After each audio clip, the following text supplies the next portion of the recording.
ನಮಸ್ಕಾರ ಸ್ನೇಹಿತರೆ, ನಮ್ಮ ಚಾನೆಲ್ಗೆ ಸ್ವಾಗತ. ನನ್ನ ಮದುವೆಯು ಪಲ್ಲವಿ ಎಂಬ ಹುಡುಗಿಯ ಜೊತೆ ನಡೆಯಿತು. ಅವಳು ಬೇರೆ ಹುಡುಗಿಯರಂತೆ ತುಂಬಾನೇ ಸಾಧಾರಣವಾಗಿ ಕಾಣುತ್ತಿದ್ದಳು. ನನಗೆ ಅವಳು ಅಷ್ಟೇನೂ ವಿಶೇಷವಾಗಿ ಇಷ್ಟವಾಗಲಿಲ್ಲ. ಆದರೆ ನನ್ನ ಹೆತ್ತವರ ಒತ್ತಾಯದ ಮೇರೆಗೆ ನಾನು ಈ ಮದುವೆಯನ್ನು ನಿರಾಕರಿಸಲು ಸಾಧ್ಯವಾಗಲಿಲ್ಲ. ಆ ಹುಡುಗಿ ನನ್ನ ತಂದೆಯ ಸ್ನೇಹಿತನ ಮಗಳಾಗಿದ್ದಳು.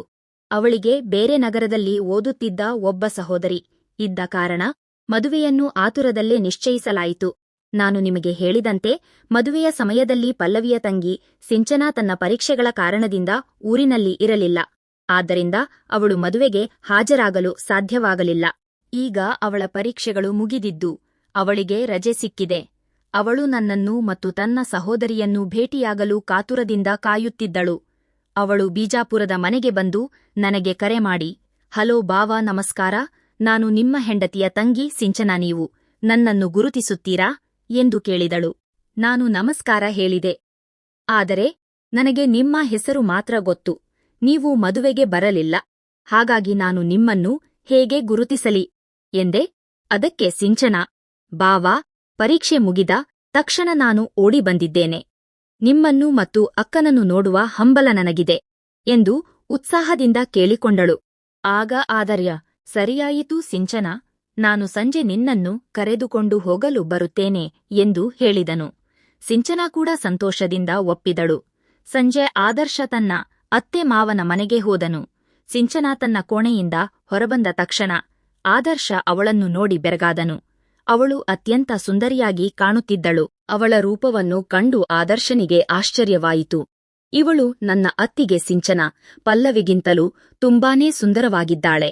ನನ್ನ ಮದುವೆ ಇವಳ ಜೊತೆ ಆಗಿದ್ದರೆ ಎಷ್ಟು ಚೆನ್ನಾಗಿರುತ್ತಿತ್ತು ಎಂದು ಮನಸ್ಸಿನಲ್ಲಿಯೇ ಅಂದುಕೊಂಡನು. ಅವನು ಅವಳನ್ನು ದಿಟ್ಟಿಸಿ ನೋಡುತ್ತಾ ತನ್ನಲ್ಲೇ ಯೋಚಿಸುತ್ತಾ ನಿಂತಿದ್ದನು.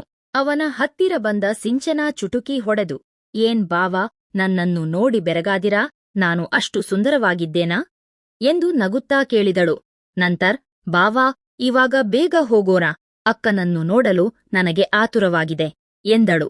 ಅತ್ತೆ ಮನೆಯಿಂದ ಅವರ ಮನೆಗೆ ಸುಮಾರು 50 ಕಿಲೋಮೀಟರ್ ದೂರವಿತ್ತು. ರಾತ್ರಿ 9 ಗಂಟೆಯ ಸಮಯದಲ್ಲಿ ಅವರು ಕಾರಿನಲ್ಲಿ ಹೊರಟರು.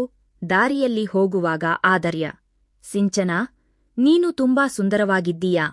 ಪಲ್ಲವಿ ನಿನ್ನ ಮುಂದೆ ಸಾಧಾರಣವಾಗಿ ಕಾಣುತ್ತಾಳೆ ಎಂದನು. ಅದಕ್ಕೆ ಸಿಂಚನಾ, ಬಾವಾ, ಯಾಕೆ ತಮಾಷೆ ಮಾಡುತ್ತಿದ್ದೀರಿ? ಅಕ್ಕ ಮತ್ತು ನಾನು ಒಂದೇ ತರಹ ಕಾಣುತ್ತೇವೆ ಎಂದು ಉತ್ತರಿಸಿದಳು.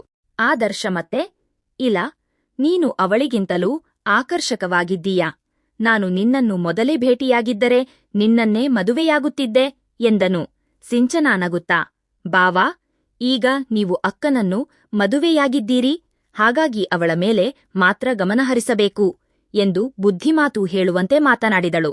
ಆದರ್ಶ ಅವಳ ಮಾತನ್ನು ಗಂಭೀರವಾಗಿ ತೆಗೆದುಕೊಂಡು, ನಾನು ಹೃದಯದಿಂದ ಹೇಳುತ್ತಿದ್ದೇನೆ, ನಿನ್ನ ಮೊದಲ ನೋಟದಲ್ಲೇ ನನ್ನ ಮನಸ್ಸು ಸೋತಿದೆ ಎಂದನು. ಮಾತನಾಡುತ್ತಾ ಆದರ್ಶ ಅವಳ ಕೈಯನ್ನು ಹಿಡಿದನು.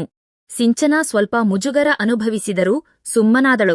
ಆದರ್ಶ ಅವಳಿಗೆ, ಅವನು ನಮ್ಮ ಸಂಬಂಧ ಕೇವಲ ಬಾವ ಅತ್ತಿಗೆಯದ್ದಲ್ಲ, ಅತ್ತಿಗೆ ಎಂದರೆ ಅರ್ಧ ಪತ್ನಿ ಸಮಾನ ಎಂದು ಚಮತ್ಕಾರವಾಗಿ ಮಾತನಾಡಿದನು. ಸಿಂಚನಾ ಅವನ ಭುಜದ ಮೇಲೆ ತಲೆ ಇಟ್ಟುಕೊಂಡಳು. ಆದರ್ಶ ಅವಳ ಹತ್ತಿರ ಇರಲು ಕಾರನ್ನು ನಿಧಾನವಾಗಿ ಚಲಾಯಿಸುತ್ತಿದ್ದನು.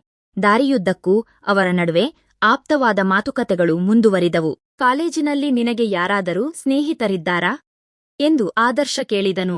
ಅದಕ್ಕೆ ಸಿಂಚನಾ, ನನ್ನನ್ನು ಇಷ್ಟಪಡುವವರು ತುಂಬಾ ಜನರಿದ್ದಾರೆ, ಆದರೆ ನಾನು ಯಾರನ್ನೂ ಹತ್ತಿರ ಸೇರಿಸಿಲ್ಲ ಎಂದಳು. ಆದರ್ಶ ಅವಳ ಮುಗ್ಧತೆಯನ್ನು ಕಂಡು ಸಂಭ್ರಮಿಸಿದನು. ಪ್ರಯಾಣದ ಸಮಯದಲ್ಲಿ ಆದರ್ಶ ಅವಳ ಸೌಂದರ್ಯವನ್ನು ಆಸ್ವಾದಿಸುತ್ತಾ ಅವಳಿಗೆ ಹತ್ತಿರವಾದನು. ಮನೆಗೆ ಬಂದಾಗ ಪಲ್ಲವಿ ಅವರನ್ನು ಪ್ರೀತಿಯಿಂದ ಸ್ವಾಗತಿಸಿದಳು. ಊಟದ ನಂತರ ಎಲ್ಲರೂ ಮಾತನಾಡಿದರು. ಅಂದು ರಾತ್ರಿ ಆದರ್ಶನಿಗೆ ನಿದ್ರೆಯೇ ಬರಲಿಲ್ಲ. ಅವನ ಕಣ್ಣುಗಳ ಮುಂದೆ ಸಿಂಚನಾಳ ಸೌಂದರ್ಯವೇ ಸುಳಿಯುತ್ತಿತ್ತು. ಪಲ್ಲವಿ ತನ್ನ ಗಂಡನ ಬದಲಾದ ವರ್ತನೆಯನ್ನು ಗಮನಿಸಿದರು. ಕೆಲಸದ ಒತ್ತಡವಿರಬಹುದು ಎಂದು ಸುಮ್ಮನಾದಳು. ಆದರ್ಶ ಪ್ರತಿ ರಾತ್ರಿ ಪಲ್ಲವಿಯೊಂದಿಗೆ ಆಪ್ತವಾಗಿರುತ್ತಿದ್ದನು. ಆದರೆ ಅಂದು ಅವನು ಸಿಂಚನಾಳನ್ನು ನೆನೆಯುತ್ತಾ ಪಲ್ಲವಿಯೊಂದಿಗೆ ಸಮಯ ಕಳೆದನು. ಪಲ್ಲವಿ ನಿದ್ರಿಸಿದ ನಂತರ ಆದರ್ಶ ಮೆಲ್ಲಗೆ ಎದ್ದು ಸಿಂಚನಾಳ ಕೋಣೆಯ ಕಡೆಗೆ ಹೋದನು. ಕೋಣೆಯ ಬಾಗಿಲು ಸ್ವಲ್ಪ ತೆರೆದಿತ್ತು. ಅವನು ಒಳಗೆ ಹೋಗಿ ಅವಳ ಹತ್ತಿರ ಕುಳಿತುಕೊಂಡನು. ಸಿಂಚನಾ ಗಾಢ ನಿದ್ರೆಯಲ್ಲಿದ್ದಳು. ಆದರ್ಶ ಅವಳ ಹತ್ತಿರ ಸರಿದು ಅವಳನ್ನು ಪ್ರೀತಿಯಿಂದ ಎಬ್ಬಿಸಲು ಪ್ರಯತ್ನಿಸಿದನು. ಸಿಂಚನಾ ಕಣ್ಣು ತೆರೆದು ನೋಡಿದಾಗ ಅಲ್ಲಿ ಆದರ್ಶನಿದ್ದನು. ಆ ರಾತ್ರಿಯ ನಿಶ್ಶಬ್ದದಲ್ಲಿ ಅವರ ನಡುವಿನ ಆಪ್ತತೆ ಮತ್ತಷ್ಟು ಗಾಢವಾಯಿತು. ಸಿಂಚನಾ ಕೂಡ ಆದರ್ಶನ ಪ್ರೀತಿಯನ್ನು ಒಪ್ಪಿಕೊಂಡು ಅವನಿಗೆ ಸ್ಪಂದಿಸಿದಳು. ಮರುದಿನಗಳಿಂದ ಇದು ಪ್ರತಿದಿನದ ಅಭ್ಯಾಸವಾಯಿತು. ಸಿಂಚನಾ ತನ್ನ ಅಕ್ಕನ ಮನೆಯಲ್ಲಿ ಇರುವವರೆಗೂ ಆದರ್ಶ ಅವಳೊಂದಿಗೆ ಹೆಚ್ಚು ಸಮಯ ಕಳೆಯುತ್ತಿದ್ದನು. ಆದರ್ಶ ಅವಳಿಗೆ ತನ್ನ ಪ್ರೀತಿಯ ಕುರುಹಾಗಿ ಕೆಲವು ನೆನಪುಗಳನ್ನು ನೀಡಿದನು. ಸಿಂಚನಾ ಕೂಡ, ಬಾವಾ, ನಿಮ್ಮನ್ನು ಬಿಟ್ಟು ನಾನು ಹೇಗೆ ಇರಲಿ ಎಂದು ಭಾವುಕಳಾದಳು. ಆದರ್ಶ ಅವಳಿಗೆ ಭರವಸೆ ನೀಡಿ, ನಾನು ಪ್ರತಿ ತಿಂಗಳು ನಿನ್ನ ಕಾಲೇಜು ಇರುವ ನಗರಕ್ಕೆ ಬರುತ್ತೇನೆ, ನಾವು ಅಲ್ಲಿ ಭೇಟಿಯಾಗೋಣ ಎಂದನು. ಈ ರಹಸ್ಯ ಪ್ರೀತಿಯ ನಡುವೆಯೂ ಸಿಂಚನಾ ತನ್ನ ಅಕ್ಕನ ಬಗ್ಗೆ ಕಾಳಜಿ ವಹಿಸಿ ಅಕ್ಕನನ್ನು ಚೆನ್ನಾಗಿ ನೋಡಿಕೊಳ್ಳಿ ಎಂದು ವಿನಂತಿಸಿದಳು. ಆದರ್ಶ ಇಬ್ಬರನ್ನೂ ಸಮಾನವಾಗಿ ಪ್ರೀತಿಸುವ ಭರವಸೆ ನೀಡಿದನು. ದಿನಗಳು ಕಳೆದಂತೆ ಸಿಂಚನಾ ತನ್ನ ಊರಿಗೆ ಮರಳುವ ಸಮಯ ಹತ್ತಿರವಾಯಿತು. ಆದರ್ಶ ಮತ್ತು ಸಿಂಚನಾ ಇಬ್ಬರಲ್ಲೂ ಒಂದು ರೀತಿಯ ಮೌನ ಆವರಿಸಿತ್ತು. ಅಕ್ಕ ಪಲ್ಲವಿಗೆ ತಿಳಿಯದಂತೆ ಬೆಳೆಸಿದ ಈ ರಹಸ್ಯ ಸಂಬಂಧ ಅವರಿಬ್ಬರನ್ನೂ ಒಳಗಿನಿಂದ ಕಾಡುತ್ತಿತ್ತು.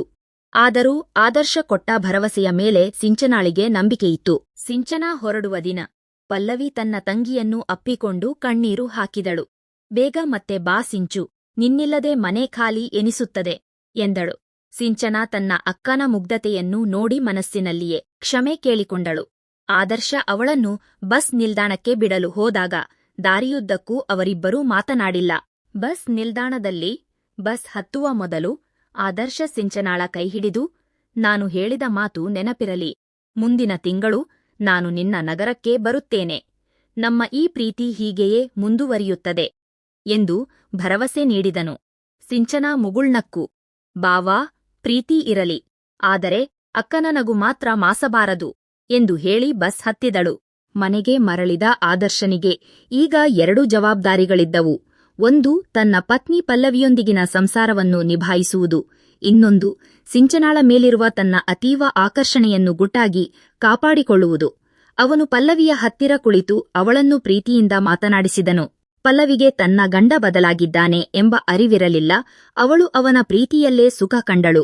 ಕೆಲವು ವಾರಗಳ ನಂತರ ಆದರ್ಶ ತಾನು ಹೇಳಿದಂತೆಯೇ ಸಿಂಚನಾ ಇರುವ ನಗರಕ್ಕೆ ಕೆಲಸದ ನಿಮಿತ್ತ ಹೋಗುವುದಾಗಿ ಪಲ್ಲವಿಗೆ ಸುಳ್ಳು ಹೇಳಿ ಹೊರಟನು. ಅಲ್ಲಿ ಒಂದು ಸುಂದರ ಹೋಟೆಲ್ನಲ್ಲಿ ವಾಸ್ತವ್ಯ ಹೂಡಿ ಸಿಂಚನಾಳಿಗೆ ಕರೆ ಮಾಡಿದನು. ಸಿಂಚನಾ ಓಡಿ ಬಂದು ಅವನನ್ನು ಸಂಧಿಸಿದಳು. ಅವರ ಭೇಟಿ ಮೊದಲಿನಂತೆಯೇ ರೋಚಕವಾಗಿತ್ತು.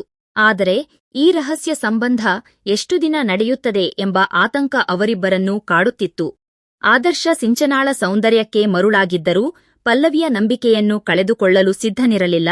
ಸಿಂಚನಾ ಕೂಡ ತನ್ನ ಭಾವನ ಪ್ರೀತಿಯಲ್ಲಿ ಮಿಂದೆದ್ದರೂ ತನ್ನ ಅಕ್ಕನಿಗೆ ದ್ರೋಹ ಮಾಡುತ್ತಿದ್ದೇನೆ ಎಂಬ ನೋವು ಅವಳ ಮನದ ಮೂಲೆಯಲ್ಲಿ ಉಳಿದಿತ್ತು. ಹೀಗೆ ಆದರ್ಶ ತನ್ನ ಜೀವನದ ಈ 2 ಕವಲುಗಳನ್ನು ಸಮತೋಲನ ಮಾಡಲು ಕಲಿಯುತ್ತಿದ್ದನು. ಅವನಿಗೆ ಗೊತ್ತು, ಇದು ಅಪಾಯಕಾರಿ ಆಟ ಎಂದು. ಆದರೂ ಸಿಂಚನಾಳ ಮೇಲಿರುವ ವ್ಯಾಮೋಹ ಅವನನ್ನು ಅವಳತ್ತ ಸೆಳೆಯುತ್ತಲೇ ಇತ್ತು. ಅಕ್ಕನ ಮೇಲಿನ ಗೌರವ ಮತ್ತು ತಂಗಿಯ ಮೇಲಿನ ಆಕರ್ಷಣೆಯ ನಡುವೆ ಆದರ್ಶನ ಜೀವನ ಒಂದು ವಿಚಿತ್ರ ತಿರುವಿನಲ್ಲಿ ಸಾಗತೊಡಗಿತು. ಈ ಕಥೆಯು ಇಲ್ಲಿಗೆ ಮುಕ್ತಾಯವಾಗುತ್ತದೆ.